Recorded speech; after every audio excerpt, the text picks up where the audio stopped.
إن الحمد لله نحمده ونستعينه ونستغفره ونعوذ بالله من شرور أنفسنا ومن سيئات أعمالنا. من يهده الله فلا مضل له ومن يضلل فلا هادي له، وأشهد أن لا إله إلا الله وحده لا شريك له، وأشهد أن محمدًا عبده ورسوله. يا أيها الذين آمنوا اتقوا الله حق تقاته ولا تموتن إلا وأنتم مسلمون. يا أيها الناس اتقوا ربكم الذي خلقكم من نفس واحدة وخلق منها زوجها وبث منهما رجالا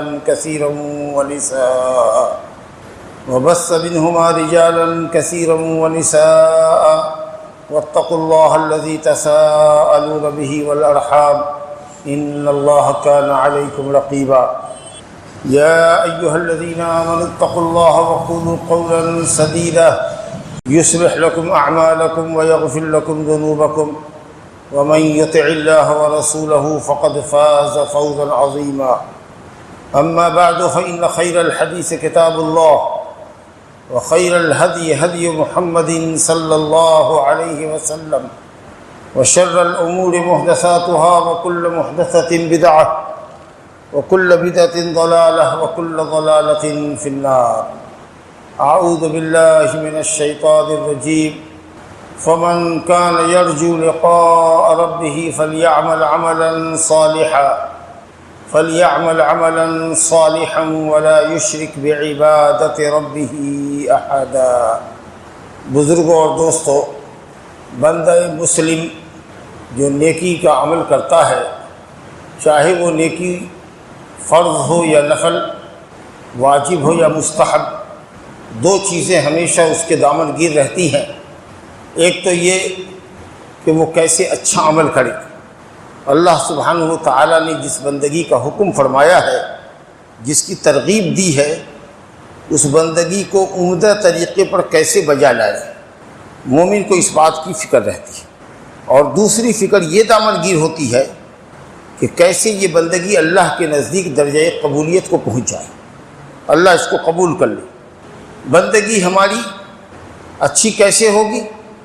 تاکہ ہم ان لوگوں کی فہرست میں آ سکیں جن کے تعلق سے اللہ نے فرمایا ہے الذی خلق الموت والحیات لیبلوکم ایکم احسن عملا، جس نے موت کو اور حیات کو پیدا کیا تاکہ وہ تمہیں آزمائے کہ تم میں کا عمل کے اعتبار سے سب سے اچھا کون ہے.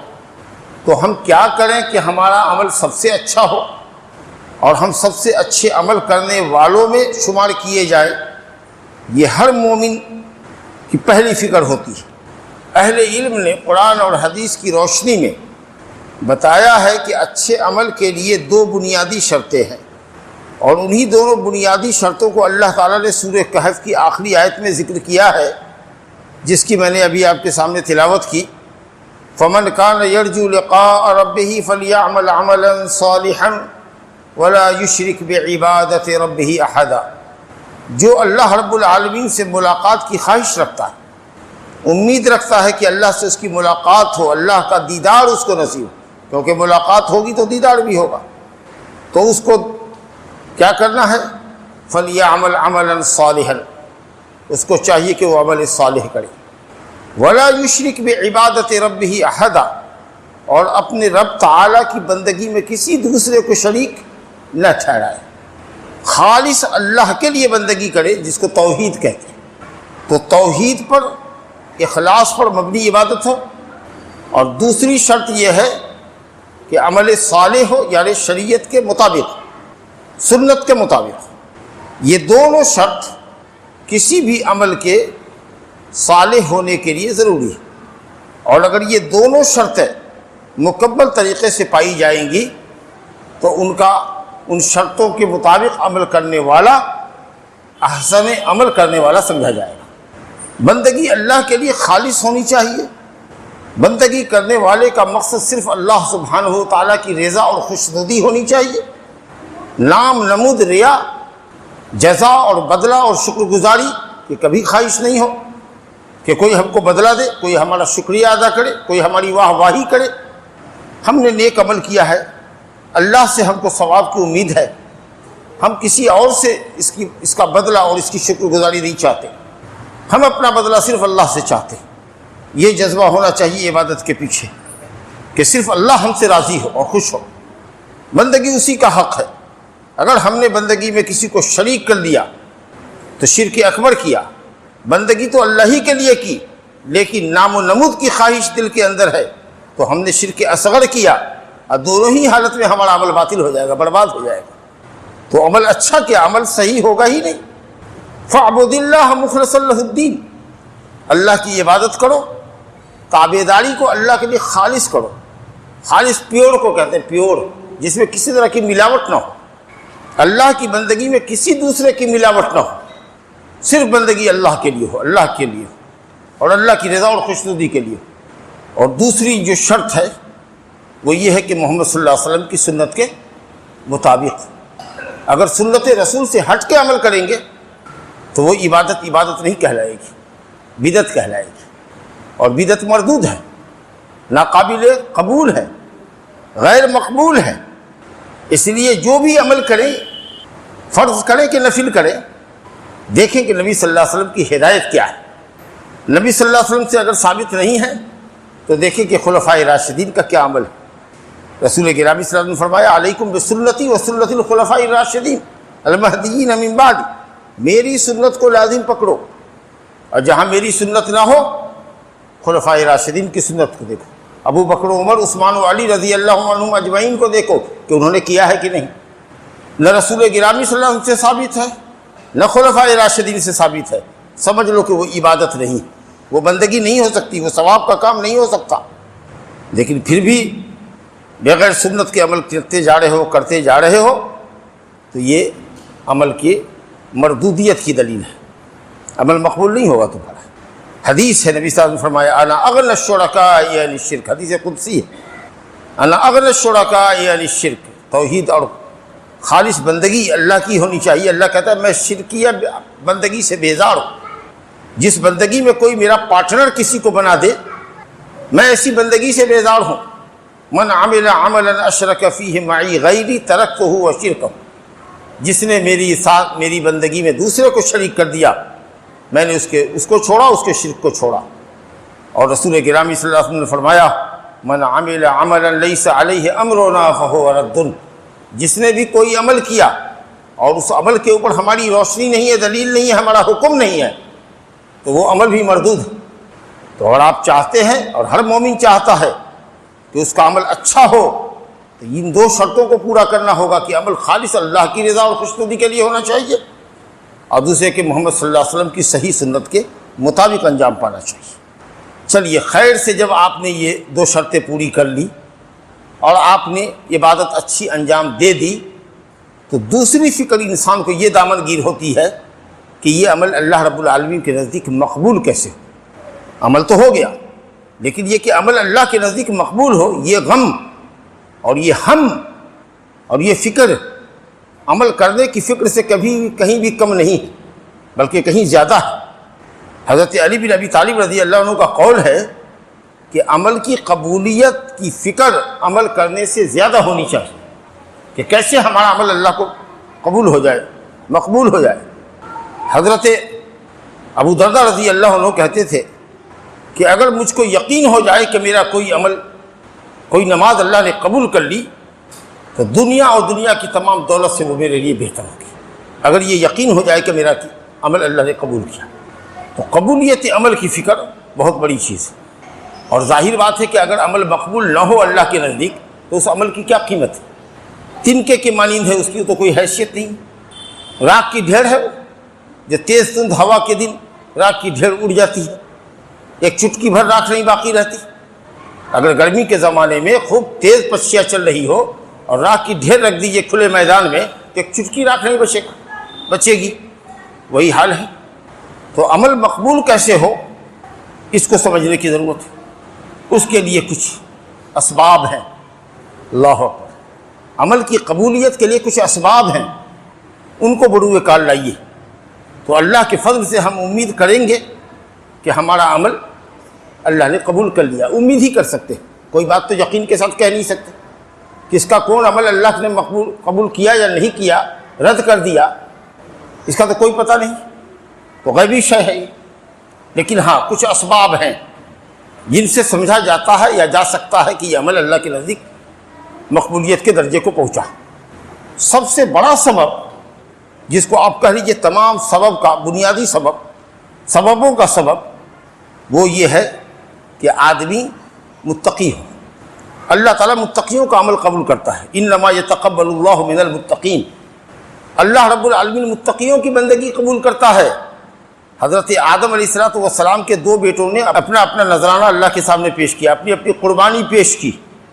سورہ مائدہ میں اس کا ذکر ہے, وَاتْلُ عَلَيْهِمْ نَبَأَ ابْنَيْ آدَمَ إِذْ قَرَّبَا قُرْبَانًا فَتُقُبِّلَ مِنْ أَحَدِهِمَا وَلَمْ يُتَقَبَّلْ مِنَ الْآخَرِ قَالَ لَأَقْتُلَنَّكَ قَالَ إِنَّمَا يَتَقَبَّلُ اللَّهُ مِنَ الْمُتَّقِينَ.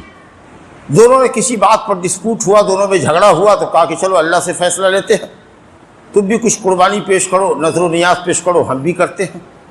ایک کی نذر و نیاز اللہ نے قبول کر لی, دوسرے کی قبول نہیں کی. تو جس کی نہیں قبول ہوئی وہ غصے سے لال پیلا ہو گیا. اس نے اپنے بھائی کو جس کی نذر و نیاز قبول ہو گئی تھی کہا میں تم کو قتل کر دوں گا. اس نے کہا بھی قتل کرنے کی کیا بات ہے, تم نے بھی پیش کیا, ہم نے بھی پیش کیا, اللہ کی مرضی, جس کیا چاہے وہ نذر قبول کرے, جس کی قربانی قبول کرے, یہ تو اللہ کا معاملہ ہے. انما یتقبل اللہ من المتقین, 100 کی ایک بات کہی اس نے, اللہ اکبر, کہ اللہ متقیوں کی بندگی قبول کرتا ہے. آپ متقی بن جائیے, اللہ تعالیٰ آپ کی بندگی کو قبول کرے گا. یہ پہلا اور بنیادی سبب ہے عمل کی قبولیت کا. غور سے دیکھیے, اللہ متقیوں کی بندگی قبول کرتا ہے. اب متقیوں کے بہت سارے اوصاف ہیں, ان کی تفصیل میں نہیں جا سکتے, موٹی موٹی باتیں آپ کو بتاتے ہیں کہ ہر عمل کرنے والا اگر یہ چاہتا ہے کہ اس کا عمل اللہ کے نزدیک مقبول ہو تو اس کو متقی ہونا ہوگا. اور کوئی بھی شخص متقی نہیں ہو سکتا جب تک کہ ایمان صادق نہ ہو اور اخلاص راسخ نہ ہو. سچا ایمان ہونا چاہیے, خالص توحید ہونی چاہیے, اخلاص اور للہیت ہونی چاہیے. اللہ مشرکین کے عمل کو قبول نہیں کرتا ہے, منافقین کے عمل کو قبول نہیں کرتا ہے, بدعتیوں کے عمل کو قبول نہیں کرتا ہے. جیسا کہ آپ سن چکے, منافقین اللہ کے راستے میں کچھ خرچ کرتے بھی تھے. ایک تو بخیل ہوتے تھے منافق, دل میں کفر چھپاتے تھے, صرف زبان سے مقصد کے لیے کلمہ پڑھتے تھے. تو کبھی اگر چندے کی اپیل کی جاتی تو یوں ہی سب تھوڑا موڑا لے آتے. لیکن اللہ کہتا ہے کہ وَمَا مَنَعَهُمْ أَن تُقْبَلَ مِنْهُمْ نَفَقَاتُهُمْ إِلَّا أَنَّهُمْ كَفَرُوا بِاللَّهِ وَبِرَسُولِهِ. کیوں نہیں ان کے نفقات قبول کیے گئے؟ منافقین کے نفقات اللہ نے کیوں نہیں قبول کیے؟ فرمایا اس لیے اللہ نے ان کے نفقات کو قبول نہیں کیا کہ انہوں نے اللہ کے ساتھ اور اس کے رسول کے ساتھ کفر کیا. تو معلوم ہوا کہ اگر ایمان نہ ہو تو کوئی بھی عمل قبول نہیں ہوتا, چاہے آپ کروڑوں صدقہ کر دیجیے, لیکن اگر ایمان نہیں ہے تو مقبول نہیں. مشرکین بھی بہت سارے عمل کیا کرتے تھے, مکہ کے مشرکین. آج بھی غیر مسلموں میں دیکھیے ایک سے ایک دانی ملے گا آپ کو, بہت دان پن کرتا ہے. لیکن تب کے مشرکین اور اب کے مشرکین اور قیامت تک کے مشرکین یہ سن لیں کہ جب تک ایمان صحیح ان کے پاس نہ آ جائے, صرف ایک اللہ وحدہ لا شریک پر ایمان نہ ہو, اس وقت تک ان کی کوئی بھی عبادت, کوئی بھی پن, دان پن اللہ قبول نہیں کر سکتا. قرآن مجید میں اللہ نے فرمایا ہے وَقَدِمْنَا إِلَى مَا عَمِلُوا مِنْ عَمَلٍ فَجَعَلْنَاهُ هَبَاءً مَنْثُورًا. مشرکین کے سارے عملوں کو اللہ رب العالمین نے جو اچھے اچھے کام کرتے تھے بوجہ کفر اور شرک کے, ہم نے اس کو خس و خاشاک بنا دیا, تنکوں کے مانند اڑا دیا. بڑے سے بڑا عمل کرتے تھے مشرکین, لیکن اس کی حیثیت تنکوں سے زیادہ نہ تھی. سب کو ہم نے ہباء منصورہ کر دیا, تنکوں کے مانند اڑا دیا. کیوں؟ اس لیے کہ وہ ایمان باللہ سے خالی. ایک شخص تھا جاہلیت میں, اسلام سے قبل, عبداللہ بن جدعان, بڑا سخی آدمی تھا, بڑا مالدار تھا, بہت زیادہ صلہ رحمی کرتا تھا, رشتہ داروں کا بڑا خیال رکھتا تھا. اسلام میں یہ بہت بڑی نیکی کا کام ہے. اور بہت زیادہ مسکینوں پر لٹاتا تھا, غلاموں کو آزاد کرتا تھا, جانوروں کو خیرات کیا کرتا تھا. اما عائشہ رضی اللہ عنہا نے نبی صلی اللہ علیہ وسلم سے پوچھا کہ یا رسول اللہ, ابن جدعان جاہلیت میں بڑی نیکی کیا کرتا تھا, اَيَنْفَعُهُ ذَلِكَ, کیا وہ سب نیکی اس کو کام آئے گی قیامت کے دن؟ آپ نے کہا لا ينفعه, نہیں, ابن جدعان کی کوئی بھی نیکی، کوئی بھی اچھائی اس کو کام نہیں آوے گی۔ انہ لم یقل یوما رب اغفر لی خطیئتی یوم الدین، کیونکہ اس نے کبھی ایک دن بھی نہیں کہا کہ اللہ میری خطاؤں کو قیامت کے دن معاف کرنا۔ قیامت پر اس کا ایمان نہیں تھا، وہ ایمان بالآخرت پر یقین نہیں رکھتا تھا، مرنے کے بعد دوبارہ زندہ ہونے پر یقین نہیں تھا اس کا، گویا وہ کافر تھا، لہذا اس کے کسی عمل کا اللہ کے نزدیک اس کو بدلہ نہیں ملے گا۔ یوں مشرکین کے اچھے عملوں کا اللہ تعالیٰ دنیا میں کچھ بدلہ دے دے تو دے دے، مال و دولت کی شکل میں، صحت اولاد کی شکل میں، لیکن آخرت میں ثواب کے لحاظ سے اس کو کچھ نہ ملے گا مشرک کو۔ تو پہلی چیز یہ ہے ایمان کے لیے، جیسا کہ میں نے عرض کیا کہ عمل اگر آپ چاہتے ہیں کہ آپ کا اللہ کے نزدیک مقبول ہو تو اس کا سبب یہ ہے کہ آپ متقی بن جائیں، اور متقی ہونے کے لیے ضروری ہے کہ آپ سچے پکے مومن ہوں، اور عمل جو بھی کریں وہ اللہ کی رضا اور خوشنودی کے لیے کریں۔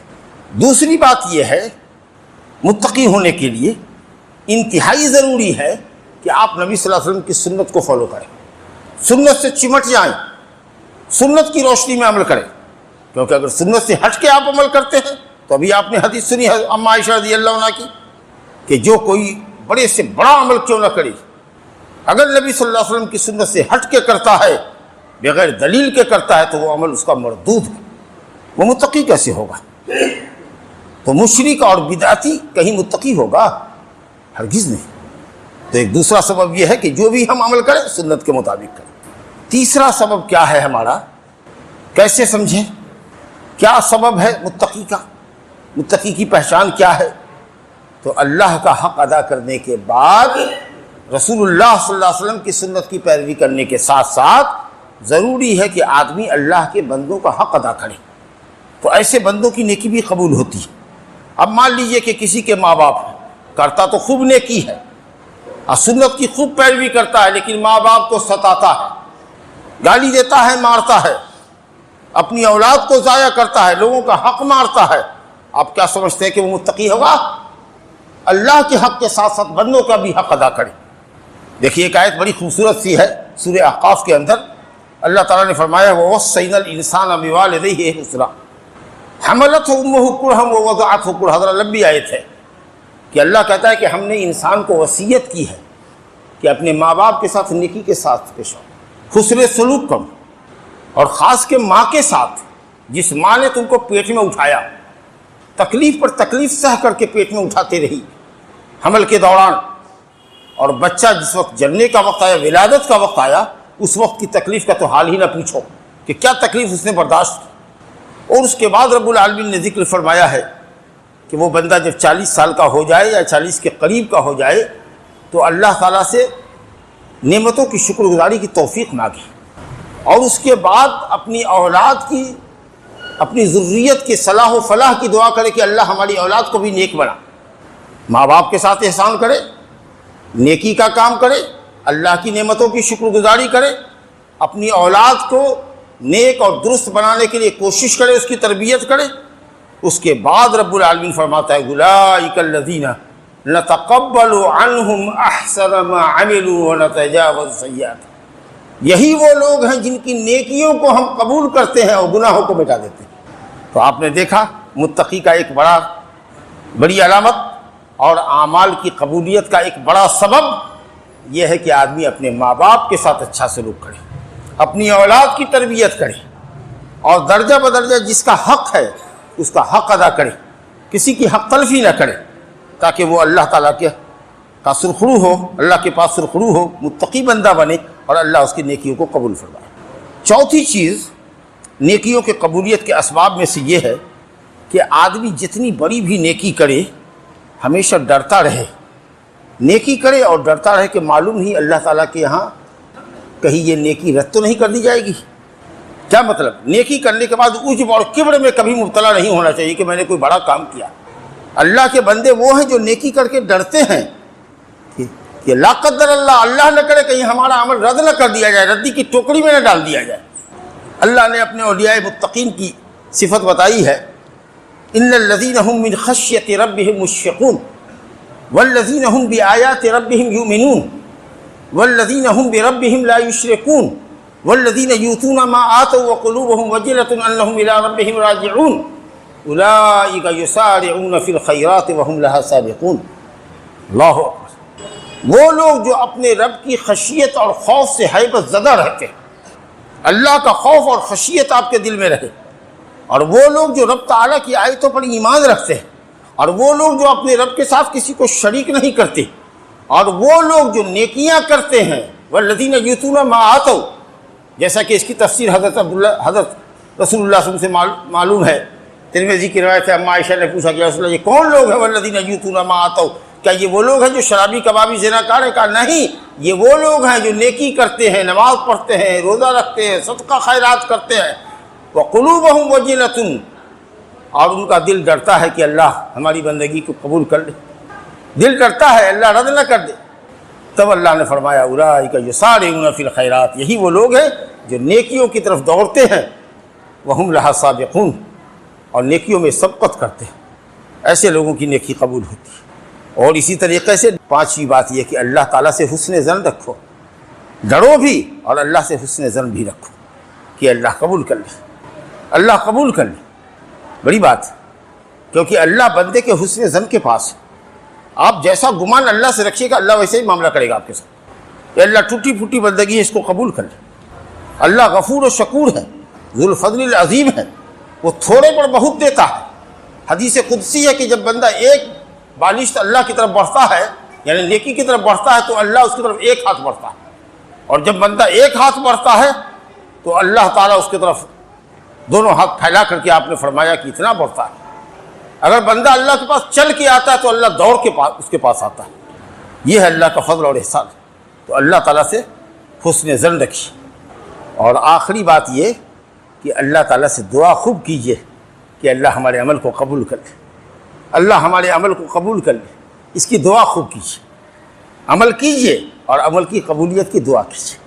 حضرات انبیاء کرام علیہ الصلوۃ والسلام کی تاریخ کو دیکھیے، کس طریقہ سے اللہ سے دعا کرتے تھے عمل کی قبولیت کے لیے، کہ اللہ ہمارے عمل کو قبول فرما لے، ہماری نمازوں کو قبول کر لے، ہمارے روزے اور صدقات کو قبول کر لے، ہمارے حج عمرے اور زیارت کو قبول کر لے، اس کی دعا کرتے تھے۔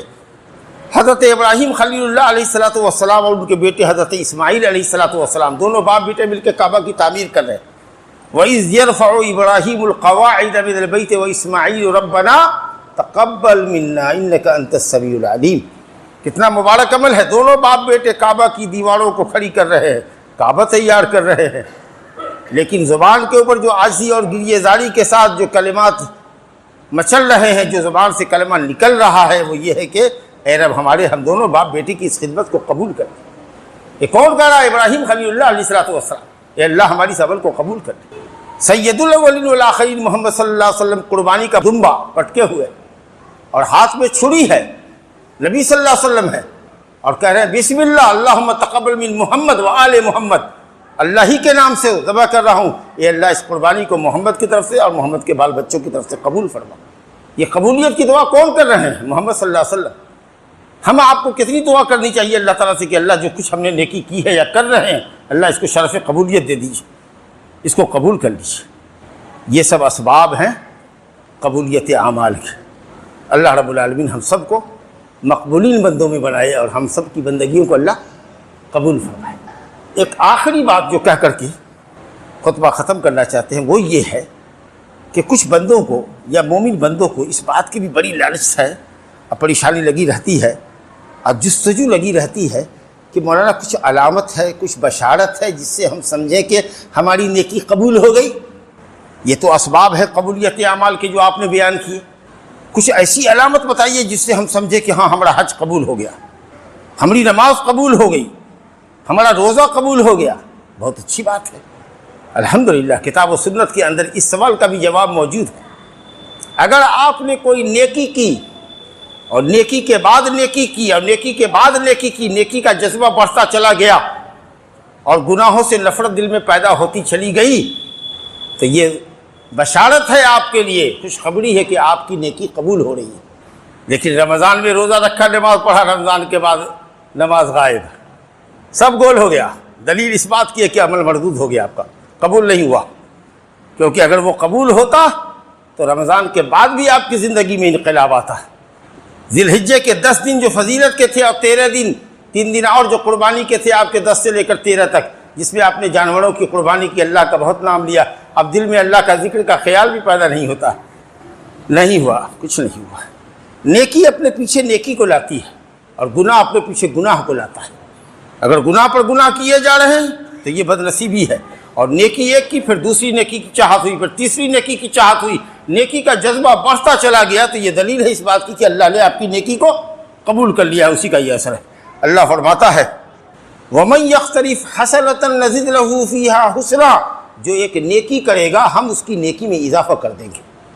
تم ایک نیکی کرو گے، اگر ہم نے قبول کر لی تو دیکھو گے دوسری نیکی بھی کروائیں گے تم سے، تیسری بھی کرنا آسان ہوگا، چوتھی بھی کرنا آسان ہو جائے گا، نیکی کرنے میں مزہ آئے گا، اطاعت کے اندر لذت ملے گی، گناہ چھوڑنے میں تم کو کوئی تردد نہیں ہوگا، بھائی گناہ کا کام ہے حرام ہے بالکل چھوڑ دیں گے، کوئی تردد نہیں، اور بھائی نیکی کا کام ہے لپک کے پکڑو گے۔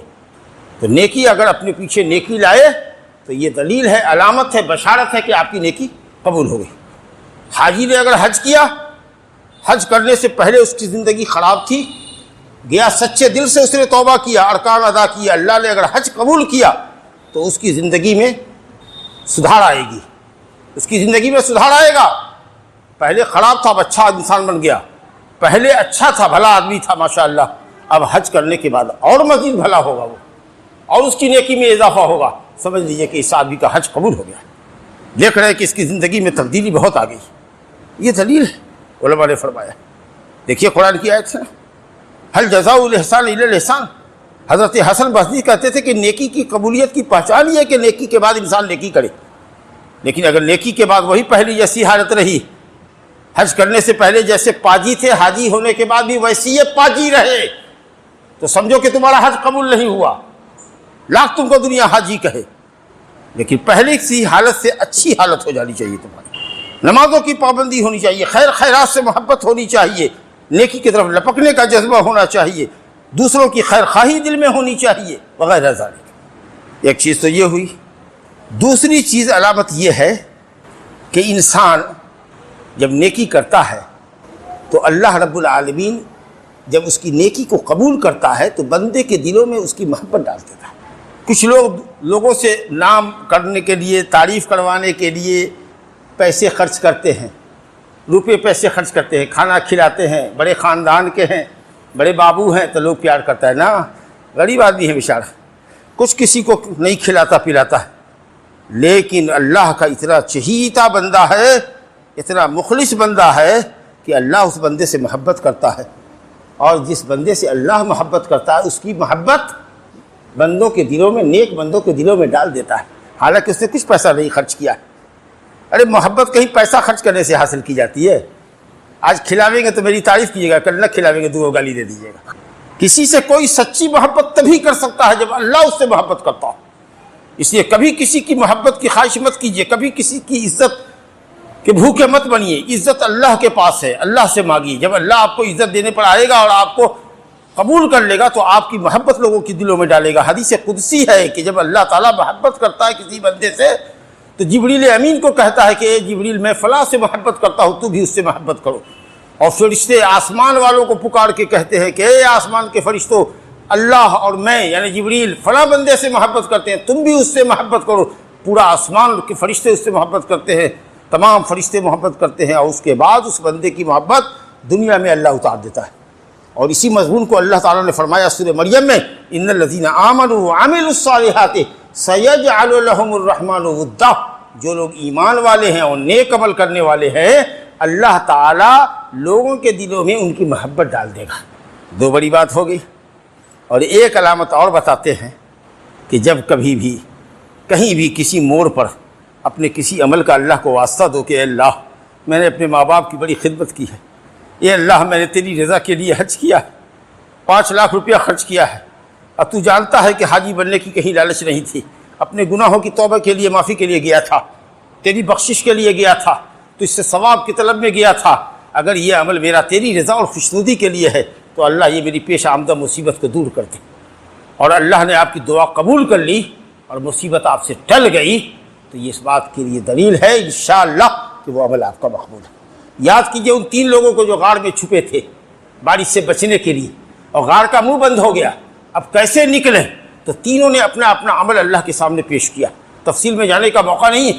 ماں باپ کی خدمت کا عمل پیش کیا جی.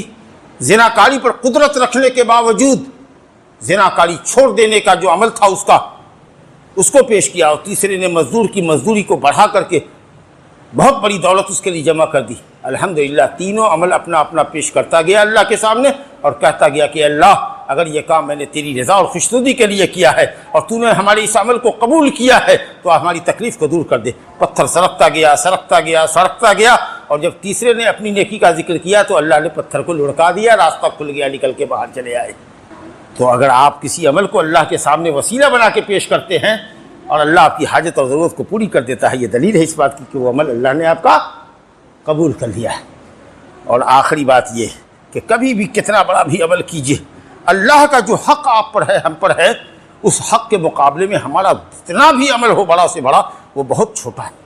کبھی کوئی عمل کر کے, نماز پڑھ کے, روزہ رکھ کے, حج کر کے, زکوٰۃ دے کر کے, خیرات کر کے یہ مت احسان جتائیے کہ آپ نے کوئی بڑا کام کیا ہے, نیکی کیا ہے. یہ اللہ کا احسان ہے آپ پر کہ اس نے آپ کو مسلمان بنایا. اگر اس نے مسلمان نہیں بنایا ہوتا تو آپ بھی پتھر پوجتے ہوتے, آپ بھی سانپ اور بچھو کے پجاری ہوتے, آپ بھی لکڑی اور لوہے کے لنگ کے اوپر آپ بھی پانی اور جل ڈھالتے ہوتے جی, بت کے سامنے سجدہ ریز ہوتے. یہ اللہ کا احسان ہے کہ اس نے آپ کو مسلمان بنایا. یمنون علیک ان اسلموا قل لا تمنوا علی اسلامکم بل اللہ یمن علیکم ان ہداکم للایمان. لوگ احسان جتاتے ہیں کہ مسلمان ہو گئے, ارے اللہ کا احسان ہے کہ اس نے اس کو مسلمان بنا دیا. اللہ کے نبی کہتے تھے واللہ لولا اللہ ما اهتدینا, صحابہ کہتے تھے ولا تصدقنا ولا صلینا, قسم اللہ کی اگر اللہ نے ہدایت نہ دی ہوتی تو نہ ہم نماز پڑھتے نہ ہم صدقہ دیتے. تو جتنا بھی عمل کرو اس عمل کو کم سمجھو. دعا ہے کہ اللہ رب العالمین ہم سب مومنوں کو نیک عمل کی توفیق عطا فرمائے, ہمارے عملوں کو اللہ رب العالمین اچھا عمل بنائے جو توحید پر اور اخلاص پر مبنی ہوتا ہے, نبی کی سنت کے مطابق ہوتا ہے. اللہ رب العالمین قبولیت اعمال کے جو چند اسباب آپ کے سامنے ذکر کیے ہیں ان اسباب کو اختیار کرنے کی توفیق عطا فرمائے, اور اللہ رب العالمین ہماری زندگی میں علامات اور بشائر بھی ہم کو عطا کرے جس سے ہم یہ سمجھیں کہ الحمدللہ ہماری نیکی مقبول ہو رہی ہے, اس کا اچھا اثر ظاہر ہو رہا ہے. تو اگر کچھ اچھا اثر ظاہر ہو تو اللہ کی تعریف کرو اور مزید نیک عمل کرو. نبی صلی اللہ علیہ وسلم کے اگلے پچھلے گناہ اللہ نے معاف کیے تو نبی صلی اللہ علیہ وسلم کی تابعداری اور کتنی زیادہ بڑھ گئی. لوگ کہتے تھے یا رسول اللہ آپ کو اتنا عمل کرنے کی کیا ضرورت ہے, آپ کا تو اگلا پچھلا سب معاف ہے, آپ کم میں عمل کیجئے. آپ نے کہا نہیں, سب سے بڑا احسان اللہ نے مجھ پر کیا ہے تو سب سے زیادہ ہم ہی کو اس کی بندگی کرنی چاہیے. میری دعا ہے کہ اللہ رب العالمین ہم سب کو حسن عمل کی توفیق عطا فرمائے, اپنے اولیاء متقین میں بنائے, اور اللہ تعالی ہم سے ہر طرح کا شر اور فتنہ دور کرے. انہ تعالی سمیع مجیب. وصلی اللہ علی نبینا محمد وآلہ وصحبہ اجمعین. اقول قولی ھذا واستغفر اللہ لی ولکم ولسائر المسلمین من کل ذنب فاستغفروہ انہ ھو الغفور الرحیم.